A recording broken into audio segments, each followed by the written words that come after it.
Hi, it's Sarah with Loaves and Dishes, and in today's video, I am going to be showing you how to make a frozen pizza, but better.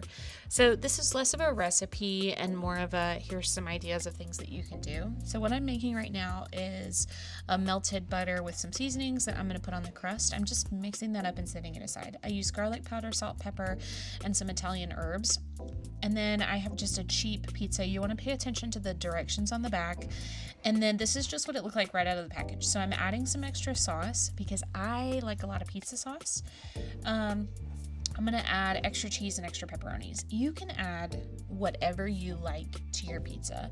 So if you are simple like me and you just like a plain old pepperoni pizza, just add some extra sauce, some extra cheese, and some extra pepperonis. Like that's really going to elevate your pizza.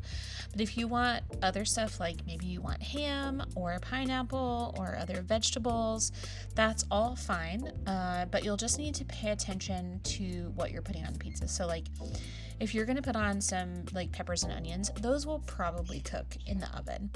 If you were going to put on mushrooms, I would suggest getting the canned mushrooms because they're already cooked before they're put in the can. There are a few things that you would need to cook ahead of time. So like if you were going to add ground beef, you would want to cook that before you put it on the pizza. But the basic things that I'm adding here, I added some fresh mozzarella, some pepperonis, and some sauce, and now I'm taking that butter mixture and I'm putting that on the crust. If you don't want to use butter, you could use olive oil. I'm a butter girl. I like butter, so there's that. I'm using fresh mozzarella because I found it on sale. If you wanted to use the bagged cheese, that's fine. I would recommend that if you're going to go with either a bagged cheese or not fresh mozzarella, I would get the kind that you need to shred yourself just because it'll melt better and there'll be better cheese balls. But that's it. If you want to see more, be sure to check out Loaves and Dishes, and thanks for watching. Bye.